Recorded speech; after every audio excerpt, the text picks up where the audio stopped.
appreciate everybody coming out. My name's Brian Truman. I'm with Excel, SV and Excel Commercial Real Estate. This is actually our office here, and we facilitate this meeting for REIN, the Multifamily Focus Group meeting. So we are glad to have everybody out today. Let's see. So let me give you a little bit of info, and I'm gonna also use the help of our camera person today, Mary. But REIN is Real Estate Investors of Nashville. There's what, about 2,000 members? Well, over 1,000 members. Oh, 1,000? Plus there's over 5,000 members on the REIN private Facebook group. Yeah, so it's obviously a lot of investors, and that's the majority of everybody that's here, I'm sure. And so REIN, the cost for a year is what, 200 and what? It is $249, I believe. $249. For a single, and there's a discount if you sign up, and if you set it up under a credit card auto renew. Yeah. And there's other categories for singles, for 2 in a family at the same location, 3 in a family. But there's also corporate sponsorships where you get your name in the newsletter and at different levels and different benefits. Yeah. So we would encourage you to join.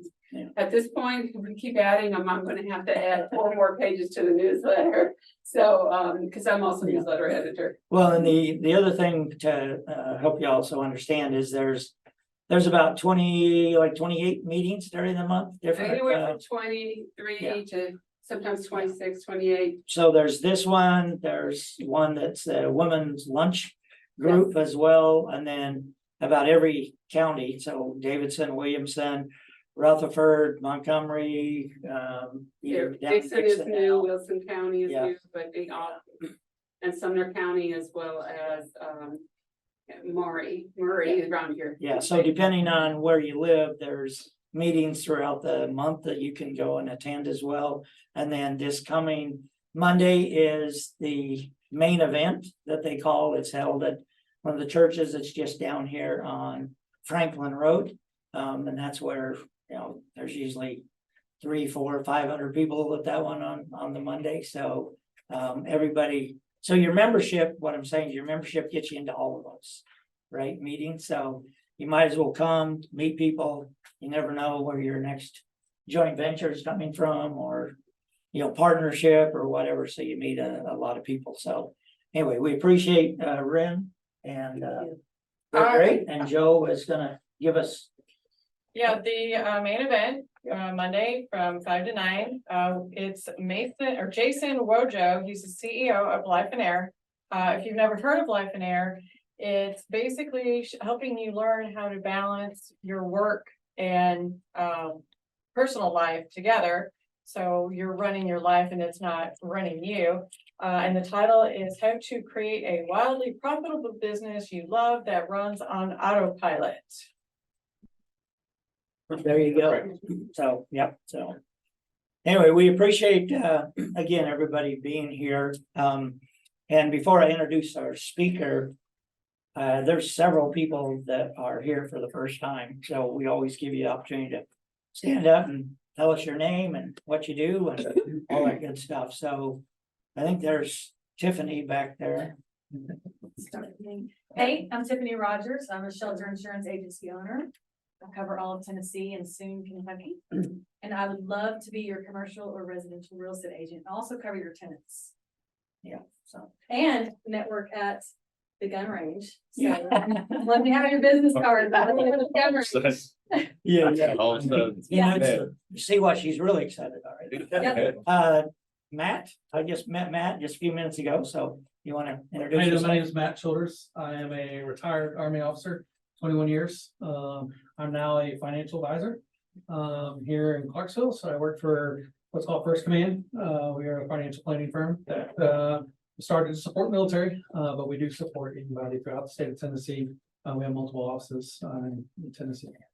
Well, welcome. Appreciate you coming out. So, and gentlemen, right? Yeah. Yeah, my name is Thomas Hain. I've been an investor since 2008 here in Nashville. Okay. Thanks for coming out. Appreciate it. So, Then, I'm an investor, started back in the nineties in Oregon. Had an office in Oregon, Southern Cal, mobile home parks, apartment buildings, and 150 flips. Now I project manage for a lot of the flippers. yeah, all right.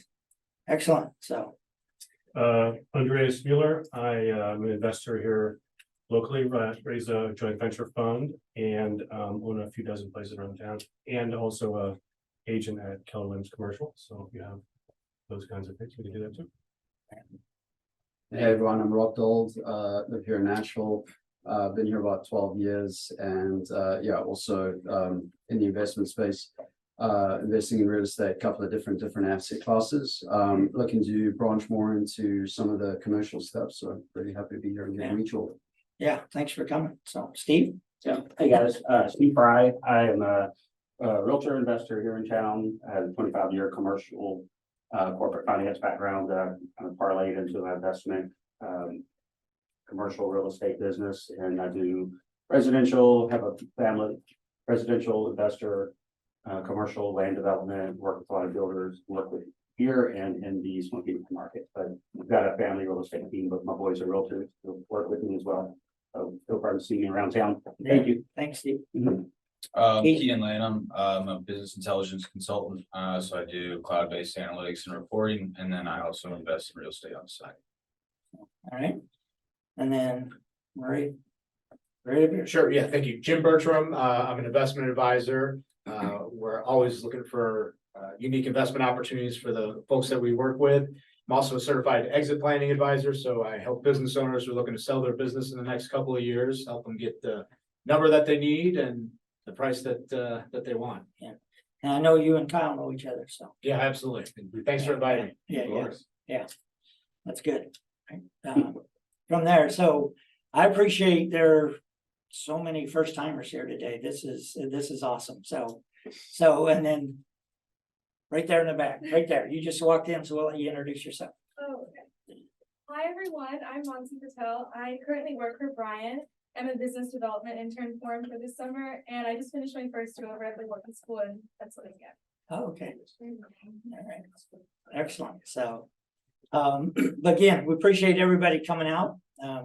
Brian, you draw a nice crowd. All these people came. Yeah, they came just for me. Yeah, No one so- trying to cross sell here. Yeah, yeah. We yeah. should talk about capital gain deferrals at some point. Always interested when I talk to you guys, because we don't deal with business selling that often, but yeah, excited for everyone to be here.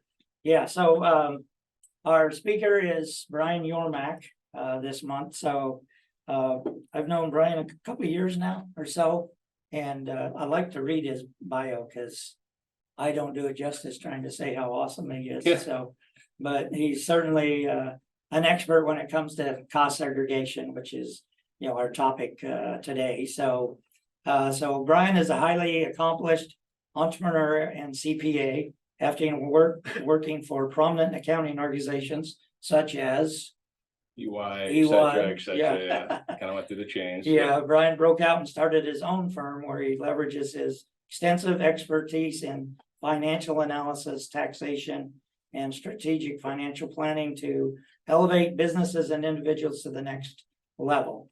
Known for his exceptional leadership, proven track record in business development, and commitment to client satisfaction. Brian is a respected figure in the industry, combining his business acumen with a passion for financial education and community engagement. So we had him speak a year ago. People really enjoyed what he had to say.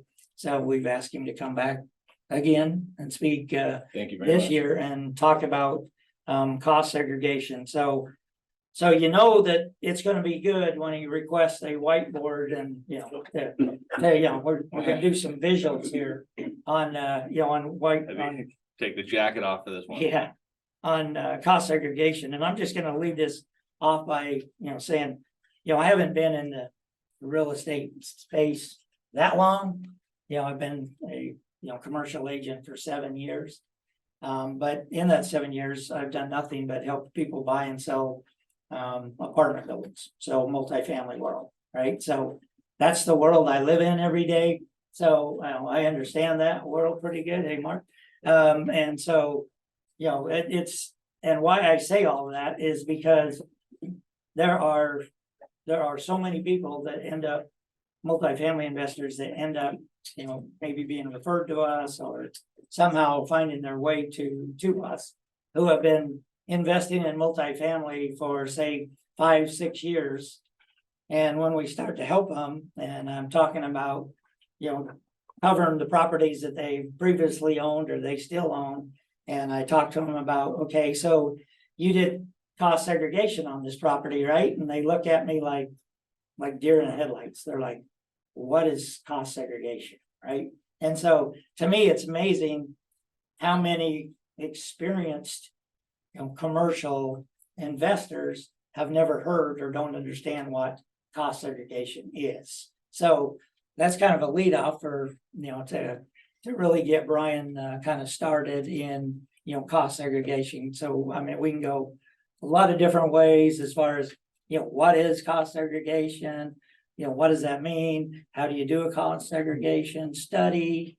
You know, what, you know, just, I mean, there's a lot of things we can talk about. So why don't you talk to us first about giving us a good maybe definition of what cost segregation is and the benefits of why you need to do cost segregation. Depending, is my favorite tax line, right? Depending on your current circumstances and outcomes. All right. So I like to kind of get a feel for the room. I saw some agents, which is great. Who here is like an agent?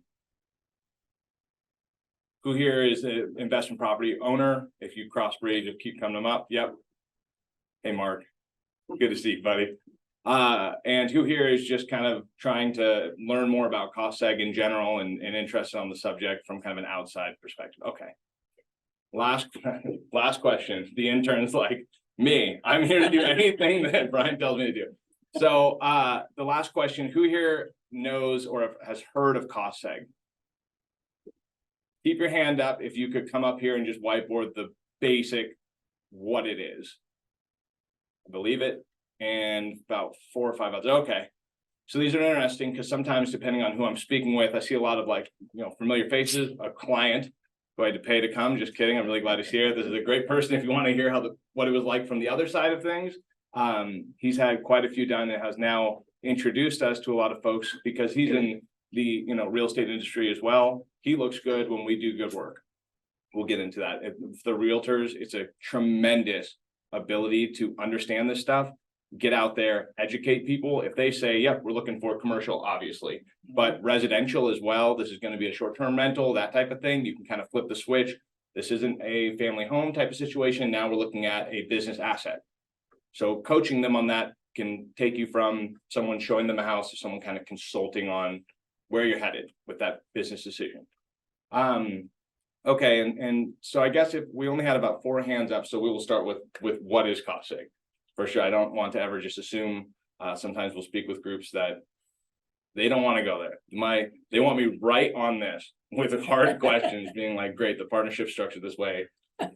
Whiteboard it now. You know, have your time. Okay, so cost segregation is a tax tool, and it lives in the realm of accounting. So the way that we look at cost segregation is first to understand what straight line depreciation is. When you buy an asset, it has something called a useful life that is assigned to it.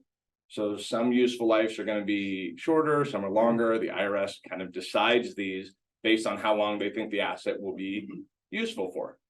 With that said, you've got 27.5 year is a residential property. 39 year, which since we're mostly commercial based for this, we'll stick with the 39 year being our useful life.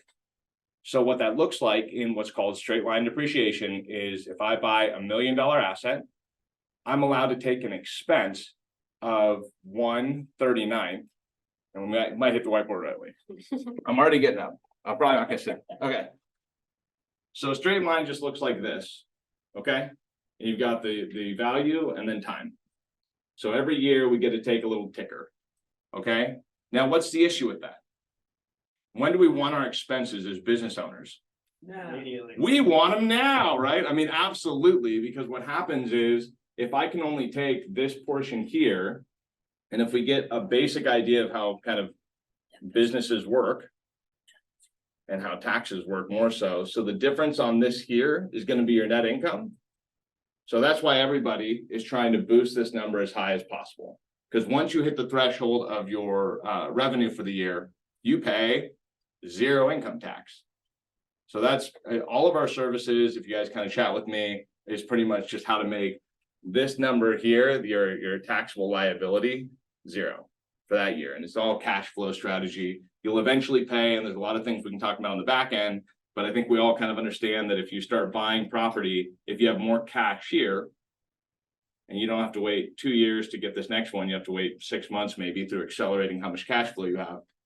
You can have more property faster, right? So that's cost seg in a nutshell. And what we're doing is we're taking this value here, let's say this is 1 million total. And we're grabbing a portion of it through some accounting stuff, which we will dive into, but just let's say around 25% gets accelerated to this period right here.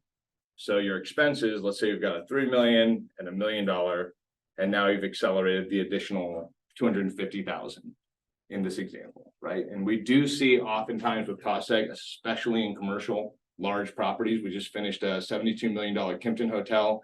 They're getting about 17.8 million in a first year deduction. They don't plan to make that for about 3.5 years. It does carry forward.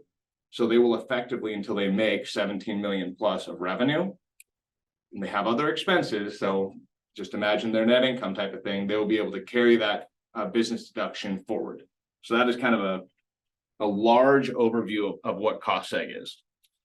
Coming into any questions on that while we kind of move through everyone? Yeah, I was just gonna say, if you have questions, please raise your hand. Just jump in. Because we don't wait till the end of the, No, And no, no. presentation If you for wait till questions. the end, you're gonna come to me with a notepad yeah. and be like, what was this? Okay, any questions?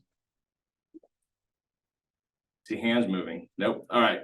So that's the basics. And again, I think if you're trying to just, because to the realtor folks, what is the bottom line before we dive into all of this? If you do this, essentially you could pay 0 or a much lower income tax, therefore keeping that cash away from the IRS in your own pockets to be redistributed. That is what this is all about. So